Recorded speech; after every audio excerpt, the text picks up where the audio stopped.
The water came without a sound, without a warning, without mercy. Beatrice Johnson had been walking along the dry creek bed collecting wildflowers, her basket half full of Indian paintbrush and desert marigolds, when she heard what sounded like distant thunder. She glanced up at the sky, confused because there wasn't a single cloud above her, just the relentless Arizona sun beating down on the canyon walls. The sound grew louder, more ominous, and she turned to look upstream just as a wall of brown water came roaring around the bend, carrying with it branches, rocks, and debris from miles away where storm clouds had unleashed their fury. She didn't even have time to scream before the flood was upon her. The force of it knocked her off her feet immediately, and she was swept away like a leaf in a hurricane. The water was ice cold despite the heat of the day, shocking her system as it pulled her under. She surfaced, gasping, her arms flailing as she tried to find something, anything, to grab onto. The current was impossibly strong, dragging her downstream at a terrifying speed. She hit a rock, and pain exploded in her shoulder, spinning her around. Water filled her mouth and nose as she went under again, the world becoming a churning brown nightmare. She was going to die. The realization hit her with crystal clarity as her lungs burned and her strength began to fade. She was 23 years old, had come to Arizona territory just 6 months ago to teach at the small schoolhouse in Agua Caliente, and she was going to die in a flash flood in a desert canyon where no one would even think to look for her until it was too late. Then something solid caught her arm. A hand, strong and sure, gripped her wrist and yanked her upward with such force that she broke the surface, coughing and sputtering. She had a confused impression of a man on horseback, water up to the animal's chest, the horse's eyes rolling white with fear, but holding steady as its rider leaned far out of the saddle. The cowboy's face was set in grim determination, his jaw clenched as he hauled her toward him with one arm, while keeping hold of the reins with the other. "Hold on to me," he shouted over the roar of the water. His voice was deep and commanding, brooking no argument. Beatrice's fingers scrabbled for purchase on his arm, his shirt, anything. Her waterlogged skirts were dragging her down, trying to pull her back into the flood's hungry embrace. The cowboy shifted his grip, getting his arm under hers, and with a grunt of effort, he pulled her up and across the saddle in front of him. The horse immediately began moving, fighting against the current, muscles straining as it carried them both toward the canyon wall where the water was shallower. For several terrifying moments, Beatrice thought they would all be swept away together. The horse stumbled, regained its footing, stumbled again. The cowboy's arm was an iron band around her waist, holding her in place, and she could hear him talking to the horse in a low, steady voice, encouraging it, praising it, urging it forward. And somehow, impossibly, the brave animal made it to the edge of the flood where the ground began to rise.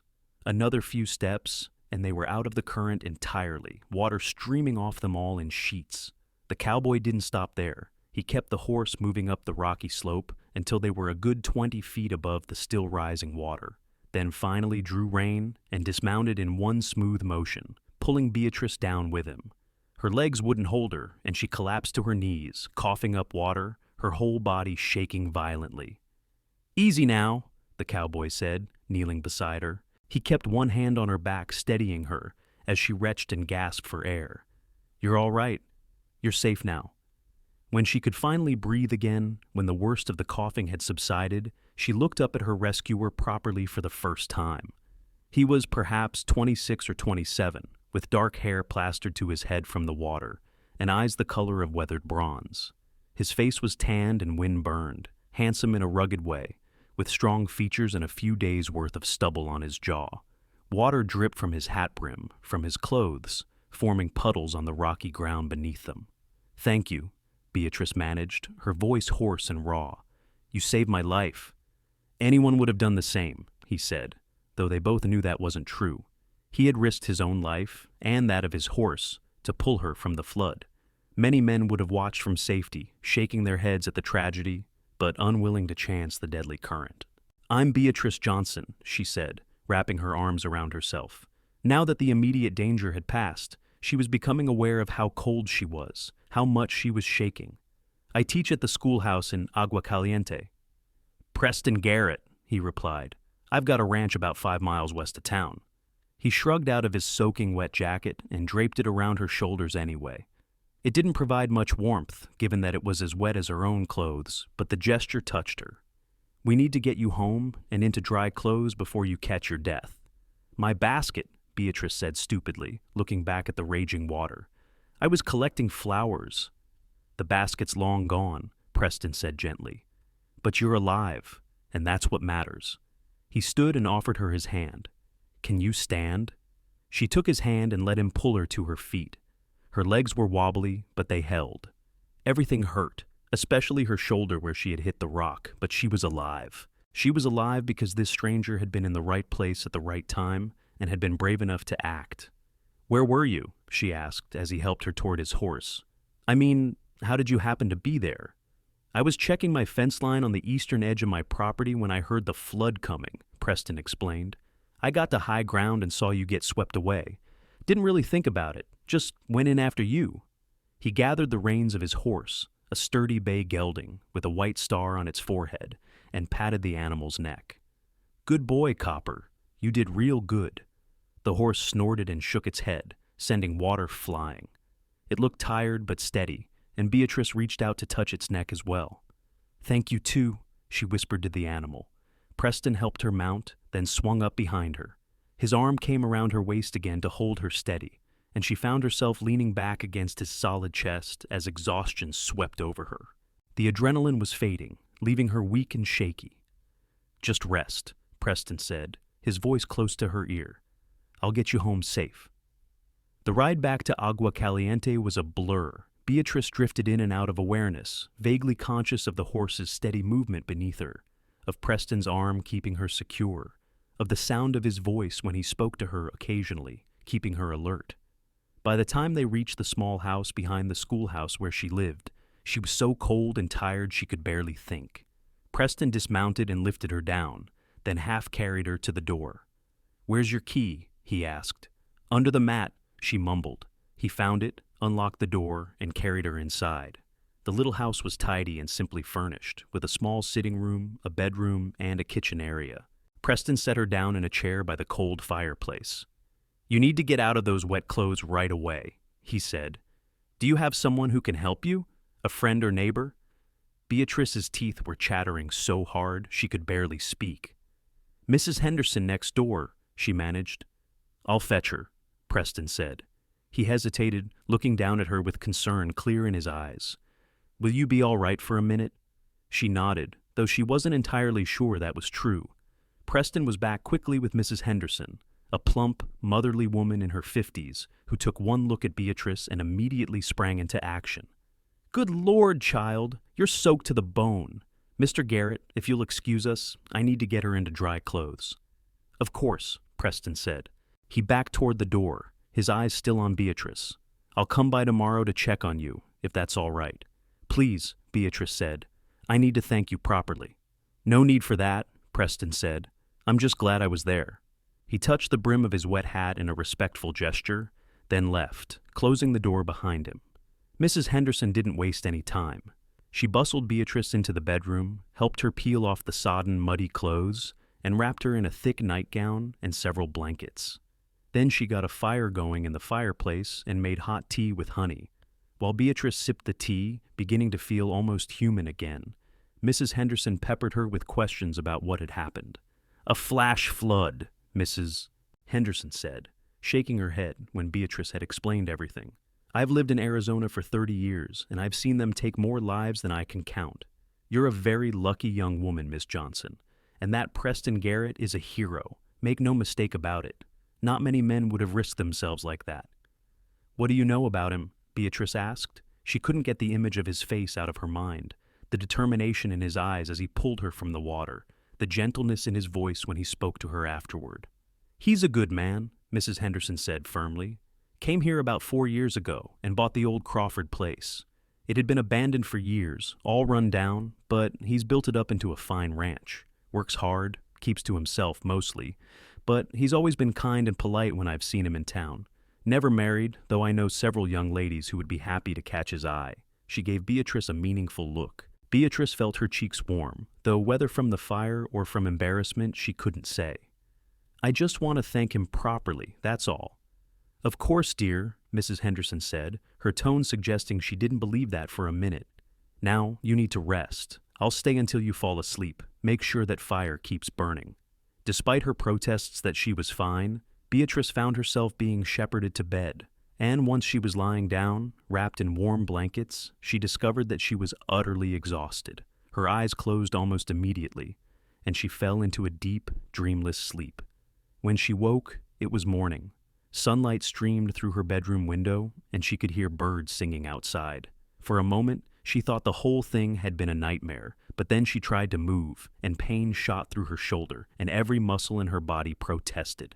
No, it had been real. She had nearly died yesterday. She got up slowly, wincing with every movement, and made her way to the mirror. There was a large bruise on her shoulder, dark purple and angry-looking, and several smaller bruises on her arms and legs. Her hair, which she had braided the night before while it was still damp, hung down her back in a thick, wavy rope. She looked pale and tired, but alive. There was a basket on her kitchen table that hadn't been there before, covered with a cloth. When she lifted the cloth, she found fresh bread, butter, jam, a jar of soup, and some apples. A note in a feminine hand read, "Thought you might need this today. Rest well, Martha Henderson." Beatrice felt tears prick her eyes at the kindness. She had only been in Agua Caliente for 6 months, but the people here had welcomed her warmly. Teaching was her passion, and the children in her schoolhouse were bright and eager to learn, despite the hardships many of their families faced in this harsh desert country. She ate some bread and butter for breakfast, her appetite slowly returning, and was considering whether she was steady enough to go check on the schoolhouse when there was a knock at her door. Her heart leaped, and she found herself hoping it was Preston, even as she told herself not to be silly. It was him. He stood on her doorstep, hat in hand, looking scrubbed and clean in fresh clothes. His dark hair was neatly combed, and his eyes looked even more striking in the morning light. "Miss Johnson," he said, "I hope I'm not calling too early. I wanted to make sure you were all right." "Please come in," Beatrice said, stepping back, "and call me Beatrice. I think when someone saves your life, formality seems a bit ridiculous." A smile tugged at the corner of his mouth. "Then you should call me Preston." He came inside and she closed the door, suddenly very aware that she was receiving a gentleman caller while wearing only her nightgown and a wrapper. But propriety seemed less important than gratitude, and besides, Mrs. Henderson would probably pop over soon enough to serve as a chaperone if she saw Preston's horse outside. "How are you feeling?" Preston asked, his eyes scanning her face with concern. "Sore," Beatrice admitted. "Bruised, but alive, thanks to you. Please sit down. Can I offer you some coffee or tea?" "Don't go to any trouble," Preston said, but he sat in the chair she indicated. "I really just wanted to make sure you were recovering." Beatrice put the kettle on anyway, needing something to do with her hands. "I don't know how to thank you," she said, her back to him as she prepared the tea. "You risked your life for me. You and your horse both. Is he all right? Copper?" "He's fine," Preston said. "Gave him extra oats last night and this morning. He's a good horse. Been with me for 3 years now. Steadiest animal I've ever known." "You're lucky to have him," Beatrice said. She brought 2 cups of tea to the small table and sat across from Preston. "And I'm lucky you both were there." They sat in silence for a moment, sipping their tea. Beatrice found herself studying Preston's face, noticing details she had been too frightened and exhausted to see yesterday. He had a small scar above his left eyebrow, and his hands were calloused and strong, the hands of a man who worked hard for his living. There was something steady and reliable about him, something that made her feel safe. "What were you doing out in that canyon anyway?" Preston asked. "It's pretty far from town." "I like to walk on Sunday afternoons when there's no school," Beatrice explained. "I was collecting wildflowers for my students. We've been studying botany, and I thought they would enjoy seeing some local plants." She shook her head ruefully. "I should have paid more attention to the weather. I know flash floods can happen, even when it's sunny where you are." "You're from back east, aren't you?" Preston asked. "I can hear it in your voice." "Boston," Beatrice confirmed. "I came out here to teach because I wanted an adventure, I suppose. Wanted to see the West, make a difference. My parents thought I was mad, but I was determined." She smiled slightly. "They're going to be even more convinced I'm mad when they hear about this." "Are you going to tell them?" Preston asked. "I don't know," Beatrice said honestly. "I don't want to worry them, but I'm a terrible liar, and they'll know something happened when I write to them next." "You could tell them you made a friend," Preston suggested. That wouldn't be a lie. Beatrice looked at him, at the earnest expression in his bronze eyes, and felt something warm unfold in her chest. I'd like that, she said softly. I'd like to be friends. Good, Preston said. He smiled, a real smile this time, that reached his eyes and transformed his face. Then, as your friend, I'm going to insist that you rest today and not try to do too much. You went through a terrible ordeal. I have school tomorrow, Beatrice protested. The children will be expecting me. The children will understand if you need a day to recover, Preston said firmly. Your health is more important than one day of lessons. Beatrice wanted to argue, but the truth was that she still felt shaky and exhausted, and the thought of standing in front of a classroom all day was daunting. Maybe you're right, she admitted. I'll see how I feel in the morning. They talked for a while longer, easy conversation that flowed naturally, despite them being virtual strangers. Preston told her about his ranch, about the challenges of raising cattle in the desert, about his plans to dig a better well and expand his herd. Beatrice told him about her students, about teaching in a one-room schoolhouse so different from the structured schools in Boston, about how much she had come to love the stark beauty of the Arizona landscape despite its dangers. When Preston finally stood to leave, Beatrice felt an unexpected pang of disappointment. She had enjoyed his company more than she had enjoyed anyone's in a long time. May I call on you again? Preston asked at the door. Just to make sure you're recovering properly. I'd like that very much, Beatrice said. He smiled again, settled his hat on his head, and left. Beatrice watched him ride away on Copper, and she realized she was smiling too. Mrs. Henderson appeared not 5 minutes later, as Beatrice had known she would. Well, the older woman demanded, her eyes twinkling. What did Mr. Garrett want? Just to check on me, Beatrice said innocently. Mrs. Henderson said, clearly not fooled. That's how it starts, you know. A nice young man, a pretty young lady, a dramatic rescue. This is how love stories begin. Mrs. Henderson, Beatrice protested, though she was laughing. We barely know each other. That's what courting is for, dear, Mrs. Henderson said comfortably. Getting to know each other. And mark my words, that young man is going to come courting. I saw the way he looked at you yesterday, and I saw him ride up this morning all cleaned up and polished. He's interested, make no mistake. Beatrice felt her cheeks flush again, but she couldn't quite suppress the flutter of hope in her chest. Would Preston truly want to court her? The idea was both thrilling and terrifying. She had come west to teach, not to find a husband. But there was something about Preston Garrett that called to her in a way she had never experienced before. True to Preston's advice, Beatrice rested for the remainder of the day. By Monday morning, she felt well enough to teach, though she was still sore, and the bruises had turned spectacular shades of purple and yellow. The children were full of questions when they saw her moving stiffly, and she told them a simplified version of what had happened, turning it into a lesson about flash floods and desert weather safety. Preston came by again that afternoon, after school had let out, and the next day, and the day after that. Each visit was short, proper, with him just checking on her recovery, but each time they talked a little longer, learned a little more about each other. By the end of the week, Beatrice realized that Mrs. Henderson had been right. Preston was courting her, in his quiet, steady way. On Sunday, he asked if she would like to go for a ride, and she said yes without hesitation. He arrived with Copper and a gentle mare named Daisy, and they rode out to his ranch so he could show her what he had built. The property was impressive, with a sturdy house, a well-built barn, and extensive corrals. Everything was neat and well-maintained, speaking to Preston's character and work ethic. It's beautiful, Beatrice said honestly, looking out over the desert landscape.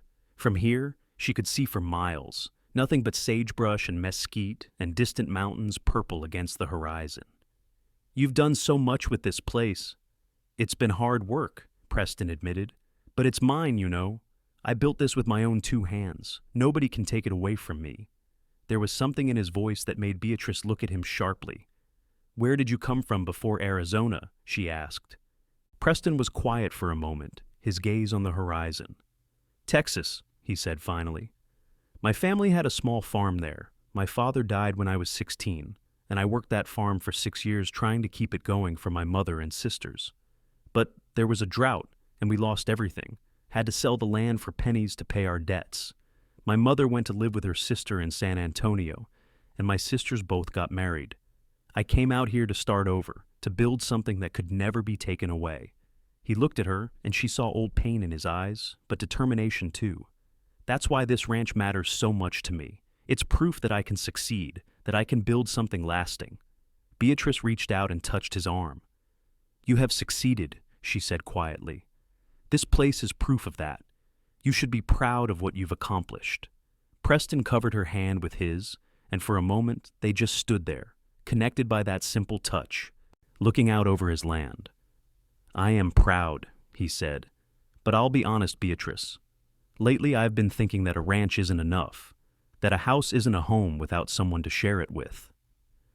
Beatrice's heart was pounding so hard she was sure he could hear it. Preston, she whispered. He turned to face her fully, taking both her hands in his. I know it's only been a week since we met, he said, and I know I should probably wait longer before saying anything. But life is short, and it can end in a heartbeat. I learned that when I pulled you out of that flood. I could have been too late. 5 more seconds and you might have been gone forever, and I never would have known you. He took a deep breath. I'm not a fancy man, and I'm not good with words. But I think I'm falling in love with you, and I need you to know that. Tears sprang to Beatrice's eyes.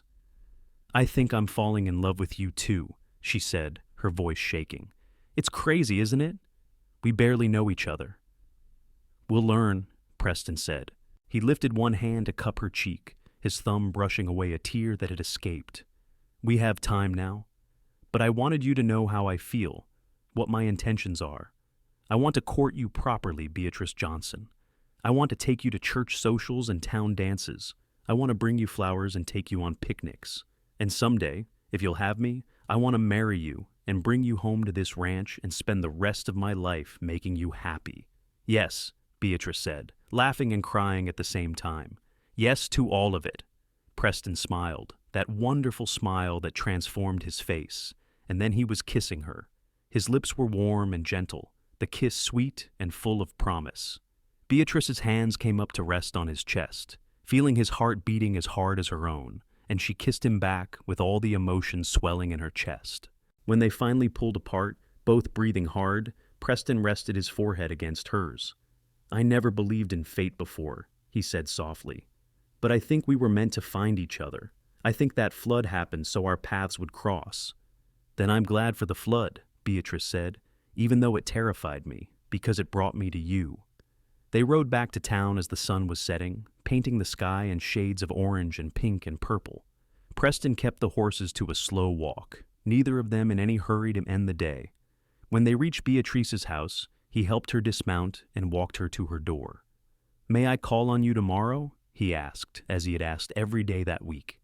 You better, Beatrice said, smiling up at him. I'll be waiting.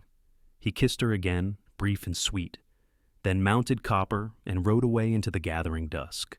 Beatrice went inside and leaned against the closed door, her fingers touching her lips, her heart so full she thought it might burst.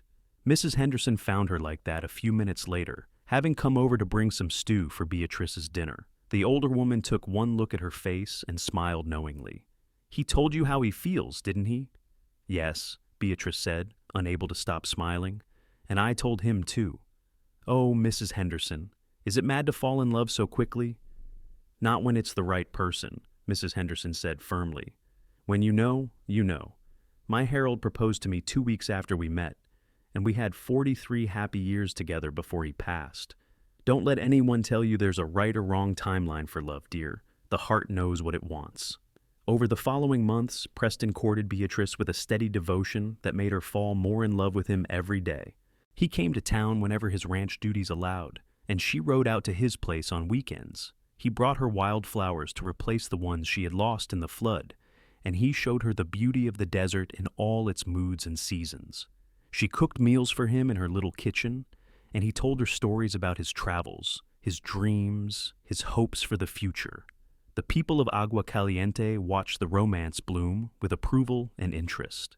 Preston was well respected in the community, and Beatrice was beloved by her students and their families. It seemed natural and right that they should find each other. In November, 5 months after he had pulled her from the flood, Preston asked Beatrice to marry him officially. He did it simply, without grand gestures, one evening as they sat on his porch watching the sunset. He pulled a simple gold band from his pocket, a ring that had belonged to his grandmother, and asked her to be his wife. Beatrice said yes with tears of joy streaming down her face. They were married in December of 1883 in the small church in Agua Caliente. It was a simple ceremony, but beautiful, with the whole town in attendance. Beatrice wore a dress she had sewn herself from cream-colored silk, and Preston wore his best suit. Mrs. Henderson cried through the entire ceremony, and even some of the rough cowboys who worked on Preston's ranch looked suspiciously misty-eyed. When the preacher pronounced them man and wife and Preston kissed his bride, Beatrice felt as though her life was finally complete. She had come west looking for adventure and purpose, and she had found so much more. She had found home. She had found love. The first months of marriage were an adjustment, but a happy one. Beatrice moved to the ranch, and together she and Preston turned the house into a real home. She brought her books and her teacher's supplies, and Preston built her shelves to hold them. She planted a garden, coaxing vegetables and flowers from the stubborn desert soil. He bought her a gentle horse of her own, so she could ride into town to continue teaching. The schoolhouse in Agua Caliente had never had a married teacher before, but the community was happy to make an exception for Beatrice. She loved teaching too much to give it up, and Preston supported her completely. He was proud of his educated wife, proud of the difference she was making in the lives of the children. Their first year of marriage was not without challenges. The ranch work was hard, and there were times when Preston worked from before dawn until after dark. Beatrice learned to help where she could, feeding chickens, tending the garden, even helping with the cattle when needed. She grew stronger, more capable, more confident in her new life. She also learned that she had married a man of deep integrity and kindness. Preston was patient when she made mistakes, encouraging when she doubted herself, and unfailingly loving even on the hard days. He made her laugh with his dry sense of humor, and he listened to her talk about her students with genuine interest. At night, they would sit together on the porch, her head on his shoulder, and talk about their day, their dreams, their future. In the spring of 1884, Beatrice realized she was pregnant. She was nervous to tell Preston, unsure how he would react. But when she finally worked up the courage, his joy was uncontainable. He picked her up and spun her around, laughing, then immediately set her down gently and apologized, worried he had been too rough. "I'm not made of glass," Beatrice said, laughing at his concern. "The baby and I are both fine." Preston insisted she stop working at the schoolhouse as her pregnancy progressed, though Beatrice protested. "The children need me," she said. "And I need you safe," Preston replied. "Both of you, please, Beatrice, for my peace of mind." She agreed, reluctantly, and stopped teaching in her 6th month. The community threw her a lovely farewell party, and many of the mothers assured her they would be happy to have her back after the baby was born, if she wanted to return. Their son was born in October of 1884, on a cool desert night when the stars seemed close enough to touch. The labor was long and difficult, and Preston paced outside the bedroom where Mrs. Henderson and the doctor attended his wife, his face pale with worry. When he finally heard the baby's cry, he rushed in to find Beatrice exhausted but smiling, holding a red-faced, squalling infant. "A boy," she said softly. "We have a son, Preston." Preston sat carefully on the edge of the bed, staring at the tiny human his wife held. "He's perfect," he whispered, touching one impossibly small hand. The baby's fingers curled around his father's finger, gripping tight, and Preston felt his throat close with emotion. "What should we name him?" They had discussed names, but hadn't settled on one. Now, looking at her husband's face, seeing the love and wonder there, Beatrice knew. "Samuel," she said, "after your father." Preston's eyes shone with tears. "Samuel Preston Garrett," he said. "It's perfect." Being parents was both harder and more wonderful than either of them had imagined. Samuel was a colicky baby who cried for hours at a time, and there were many nights when Preston and Beatrice took turns walking him, trying to soothe him. They were exhausted, stumbling through their days, but they were also deeply happy. Every smile Samuel gave them, every small milestone he reached, filled them with fierce joy and pride. As Samuel grew from infant to toddler, the ranch prospered. Preston's careful management and hard work paid off, and he was able to expand his herd and hire 2 steady ranch hands to help with the work. The extra help meant he could spend more time with his family, which was what he wanted most in the world. Beatrice found she didn't miss teaching as much as she had thought she would. Being a mother fulfilled her in ways she hadn't expected, and she poured all her love of learning into teaching her son. By the time Samuel was 2, he knew his letters and could count to 20. Preston would come in from working the ranch to find his wife and son bent over a book together, and his heart would swell with love for them both. In 1886, Beatrice realized she was pregnant again. This time, the news was met with quiet joy rather than surprise. Samuel was excited to be getting a brother or sister, though at 3 years old, he didn't really understand what that meant. Their daughter was born in the spring of 1887, an easier birth than Samuel's had been. She was tiny and perfect, with her father's dark hair and her mother's blue eyes. They named her Margaret after Beatrice's mother and called her Maggie.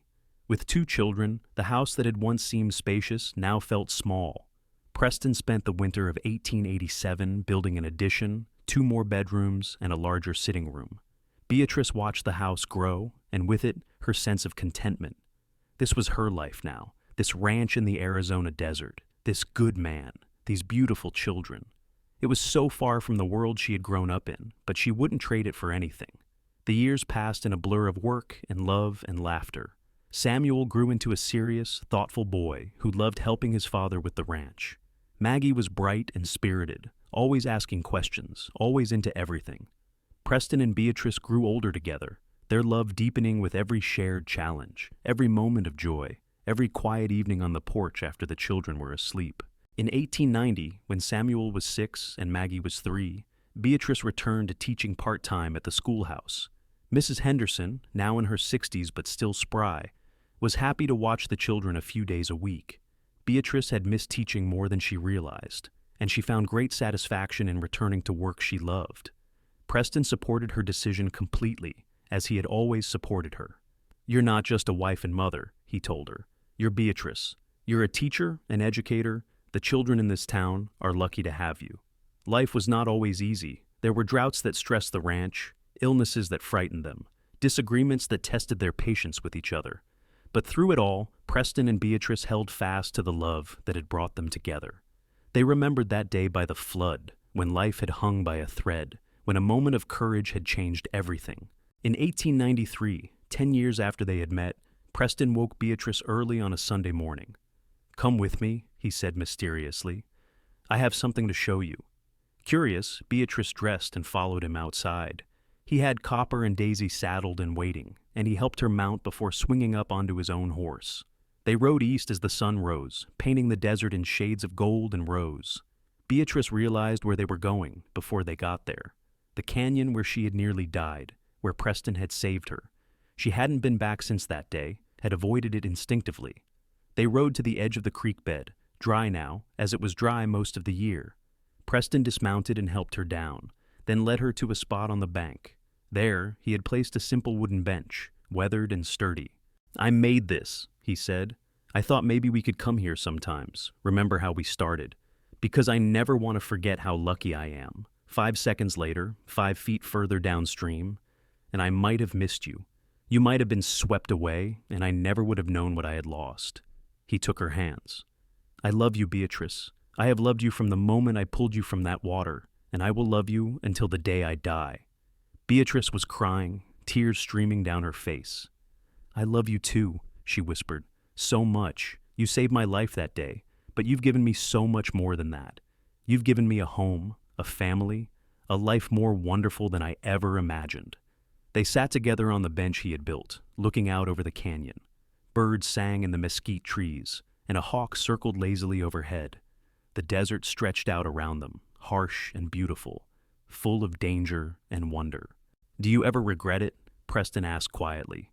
"Leaving Boston, coming west, ending up here with me, instead of having the life you might have had back east?" "Never," Beatrice said firmly. She turned to look at him, at the face she loved so well, lined now with years of hard work under the desert sun, but still handsome, still dear. "This is exactly where I'm meant to be. With you. Always with you." They sat for a long time, holding hands, remembering and dreaming.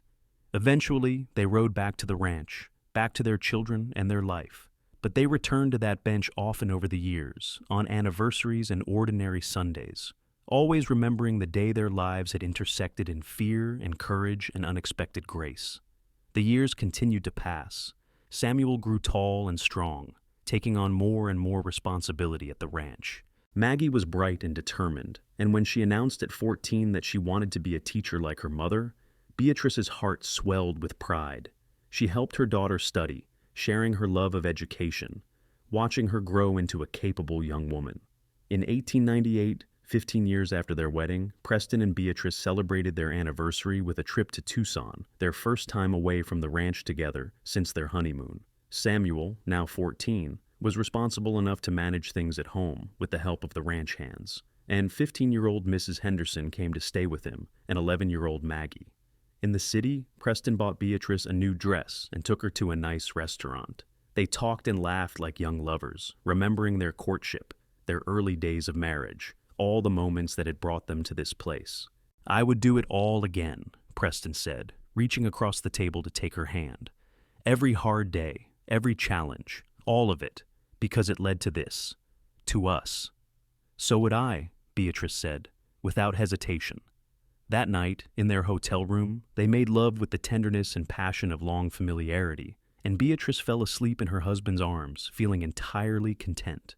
They returned home to find that Samuel had managed the ranch beautifully, and Maggie had kept up with all her studies. Their children were growing up, becoming their own people, and while that brought some sadness, it also brought pride.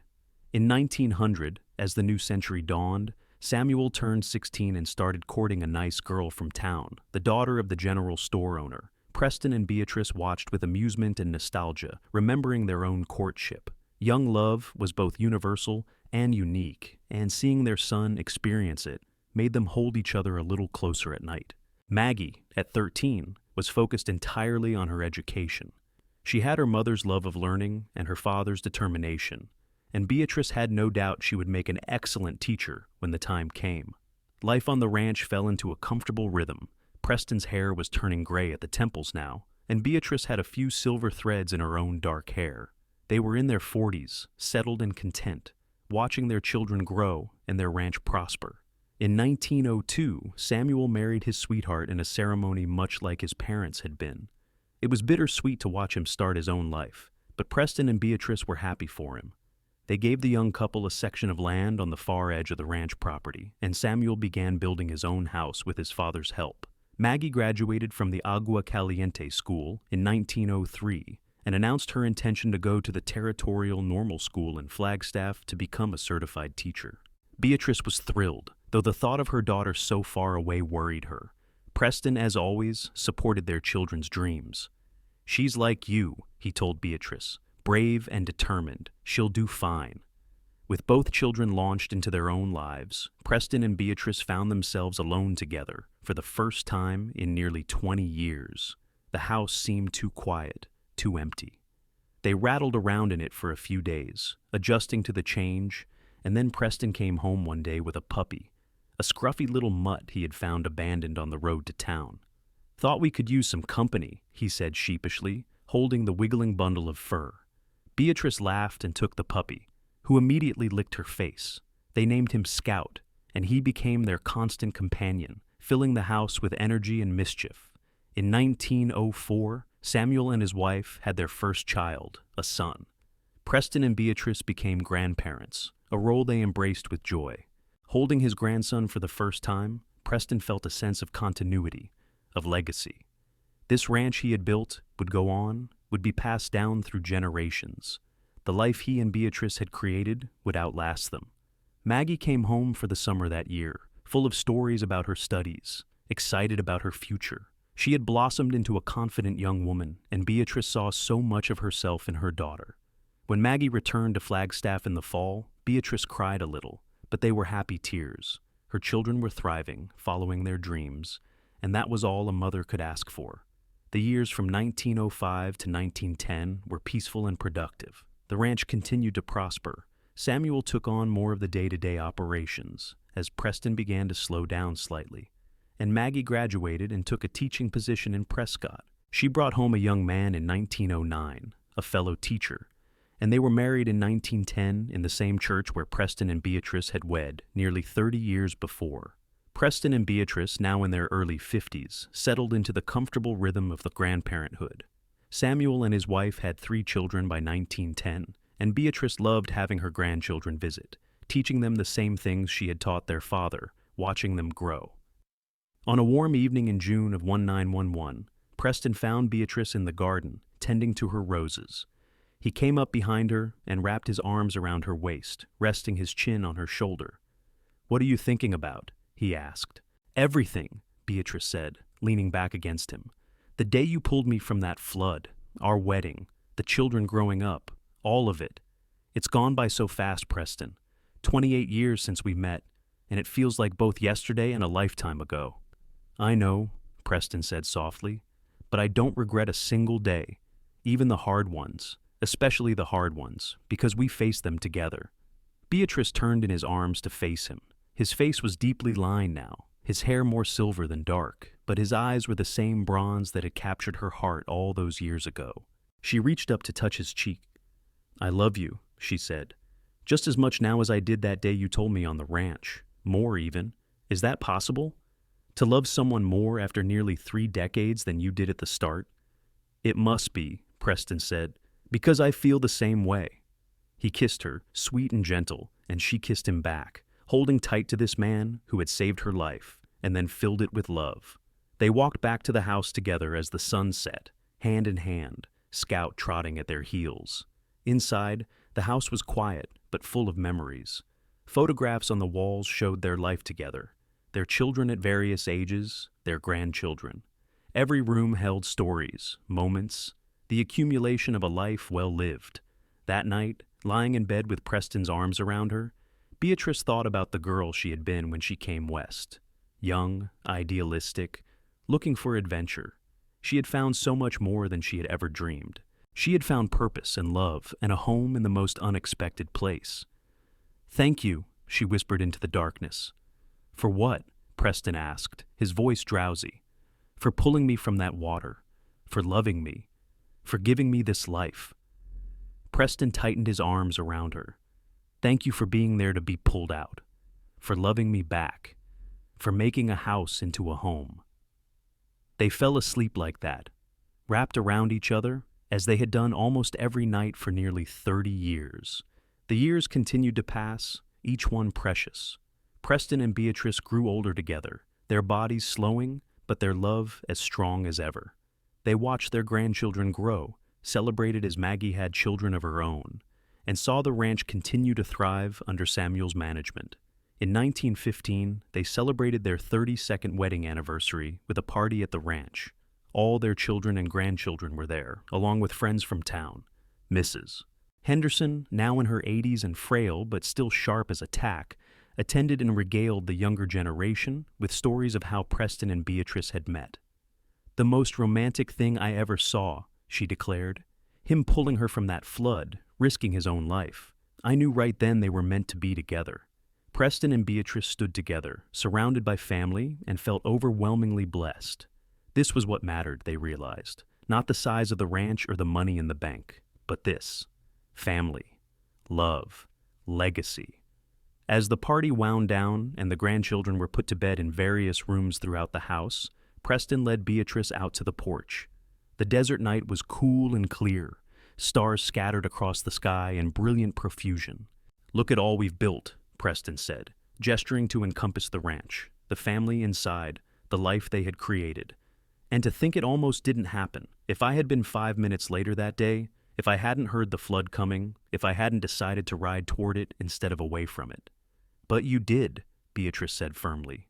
"You were there, exactly when I needed you, and I like to think that I was there when you needed me too. You said once that a house isn't a home without someone to share it with. I think maybe you saved me, but I saved you too, in a different way." Preston considered this, then nodded. "You're right. I was lonely before you. I had the ranch, I had my work. But I was lonely. You filled all the empty places in my life. You and the children and the family we've built together." They stood in comfortable silence for a while, holding hands, looking out at the land they loved. The ranch stretched out around them, solid and real, built with hard work and determination and love. "I want to go back to the canyon," Beatrice said suddenly. "To the bench. It's been a few years since we were there." "Tomorrow," Preston promised. "We'll ride out tomorrow." They did, rising early and riding out just the two of them, leaving the family sleeping. The ride took longer than it once had, their horses moving at a more sedate pace. But they didn't mind. They had all the time in the world. The bench was still there, weathered but sturdy, just as Preston had built it. They sat together, looking at the dry creek bed, and remembered. "It's strange," Beatrice said thoughtfully. "That flood was the most terrifying experience of my life. I thought I was going to die, but if it hadn't happened, we never would have met. So I can't quite bring myself to regret it, even though it was awful at the time." "I think that's how life works sometimes," Preston said. "The worst moments lead to the best things. You just have to survive the bad to get to the good." "And we survived," Beatrice said. "We more than survived. We thrived." "We did," Preston agreed. He pulled her close, and she rested her head on his shoulder, fitting against him as naturally as breathing. "We really did." They sat for a long time, two people who had found each other in the most unlikely way, and had built a life together that surpassed all expectations. When they finally rode back to the ranch, the sun was high, and their family was awake and wondering where they had gone. "Just remembering," Preston told Samuel when his son asked. "Your mother and I were just remembering how we started." Samuel smiled, understanding in his eyes. He had heard the story many times, how his father had pulled his mother from a flash flood, how they had fallen in love. It was a story he would tell his own children someday, and they would tell theirs, passing down the tale of courage and love through the generations.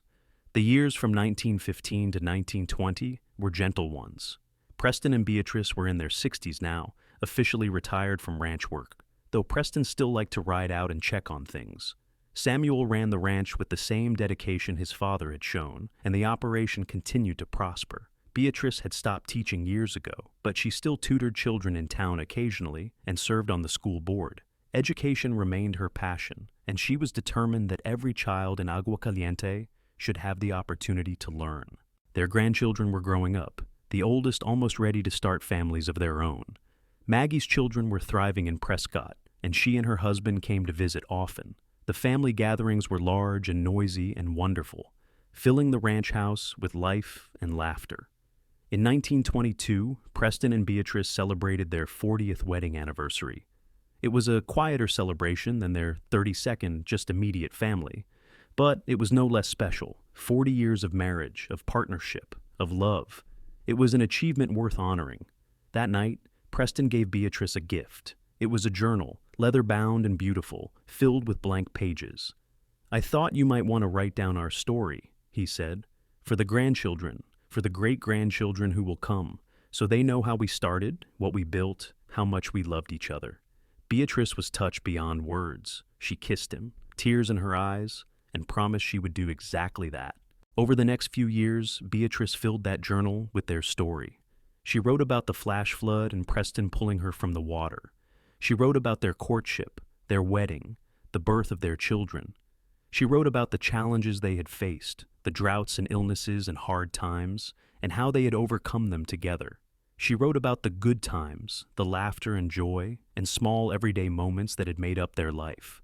Most of all, she wrote about love, about how it could start in a moment of crisis and grow over decades into something deep and unshakable, about how it could sustain you through the hard times and make the good times even better, about how choosing to love someone day after day, year after year, was both the simplest and most profound thing a person could do. When she finished the journal in 1925, she gave it to Samuel to keep safe. "For your children," she told him, "and their children, so they know where they came from." Preston and Beatrice were in their late 60s now, slowing down considerably. Preston's knees bothered him, and Beatrice's eyesight wasn't what it used to be, but they were happy, surrounded by family, comfortable in the life they had built. On a warm October evening in 1926, 43 years after they had met, Preston and Beatrice sat on the porch watching the sunset. Scout had long since passed away, replaced by a succession of other dogs, but the current one, a collie named Lady, lay at their feet. "Beautiful night," Preston observed, his hand finding Beatrice's as naturally as breathing. They all are, Beatrice said.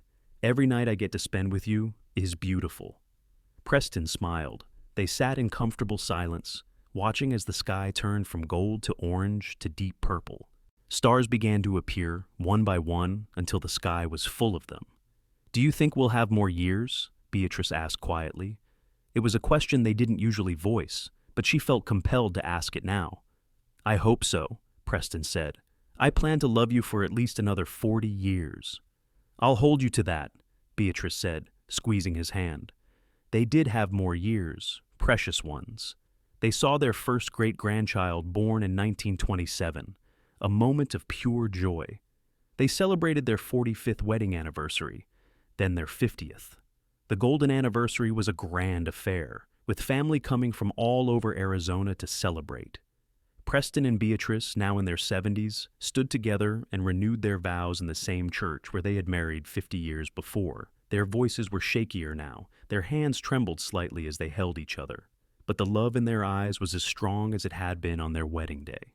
"I, Preston, take you, Beatrice, to be my wife," Preston said, tears streaming down his weathered face. "For the rest of my days, however many or few they may be, I will love you until my last breath." "I, Beatrice, take you, Preston, to be my husband," Beatrice said, crying too. "You saved my life once, and you've made it beautiful every day since. I love you more than words can say." They kissed, and their children and grandchildren and great-grandchildren cheered and cried along with them. The party afterward was wonderful, full of food and music and stories. People shared memories of Preston and Beatrice, of their kindness and generosity, of the example they had set for loving partnership. The journal Beatrice had written was brought out and passages were read aloud, making people laugh and cry. As the sun set on that perfect day, Preston and Beatrice slipped away from the party for a moment. They walked slowly to the edge of the property, looking out over the land that had been theirs for so long. 50 years, Beatrice marveled. "Half a century, Preston. We've been together for half a century." "Best 50 years of my life," Preston said. "Only 50 years of my life, really, because I didn't really start living until I met you." "We've been so lucky," Beatrice said, "to have each other, to have our family, to have this life. Not everyone gets what we've had." "I know," Preston said, "and I'm grateful for every single day." They stood together as the stars came out, the same stars that had shone on them on their wedding night 50 years ago, on countless nights since then, on all the moments that had made up their life together. And they knew, both of them, that whatever time they had left would be enough, because they had loved fully and completely, and that love would outlast them both, living on in their children and grandchildren and all the generations to come. The years after their 50th anniversary were gentle and quiet. Preston and Beatrice spent most of their time on the ranch, surrounded by family. Preston's health began to fail slowly, his body wearing out after a lifetime of hard work. But his mind remained sharp, and his love for Beatrice never wavered. In the spring of 1935, when he was 78 years old, Preston took ill with pneumonia. The doctor came and did what he could, but they all knew that Preston's body was simply worn out. He had lived a long, full life, and now it was coming to an end. Beatrice stayed by his bedside day and night, holding his hand, talking to him, reading to him. Their children and grandchildren came to say goodbye, and Preston greeted each one with love and fatherly advice. But when it was just the two of them, in the quiet hours of the night, Preston spoke only to Beatrice. "I'm not afraid," he told her, his voice weak but steady. "I've had a good life, the best life, because of you." "Don't leave me," Beatrice whispered, even though she knew it was inevitable. "Please, Preston, I'm not ready." "We knew this day would come," Preston said gently. He lifted their joined hands and kissed her knuckles. "We've been lucky to have so many years together. Not everyone gets that." "It's not enough," Beatrice said, tears streaming down her face. "It will never be enough. I want forever with you." "You'll have it," Preston said. "This isn't the end, Beatrice. I'll be waiting for you. And until then, I'll be in every sunset you watch, in every flower that blooms in your garden, in the faces of our children and grandchildren. I'll be in every memory we made together. I'm not really leaving you." "I love you," Beatrice sobbed. "I love you so much." "I love you too," Preston said, Always have, always will.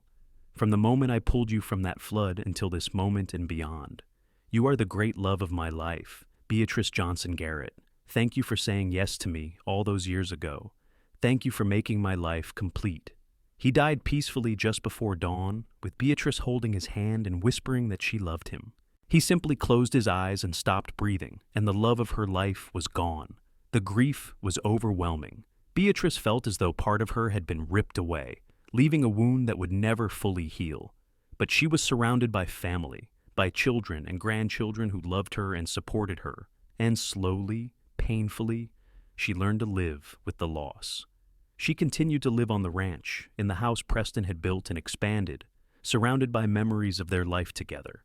She found comfort in her family, in watching the great-grandchildren grow, in knowing that the legacy she and Preston had built would continue. On the one-year anniversary of Preston's death, Beatrice asked Samuel to take her to the canyon, to the bench Preston had built so many years ago. It was difficult for her to ride now, her body frail at 76, but she was determined. They rode slowly, Samuel supporting her, until they reached the dry creek bed. The bench was still there, worn smooth by years of use and weather. Beatrice sat down carefully, and Samuel left her there for a few minutes to have some private time. "I miss you," Beatrice said aloud, as though Preston could hear her. "Every day, every moment. But I'm all right, our family is thriving. Samuel's running the ranch beautifully, and the great-grandchildren are wonderful. You'd be so proud of what we built together." She sat for a while, remembering. The terror of the flood. Preston riding into the water to save her. Their first kiss, their wedding, the birth of their children, 50 years of marriage, of partnership, of love. A life so full and rich and beautiful that even the grief of losing him couldn't diminish it.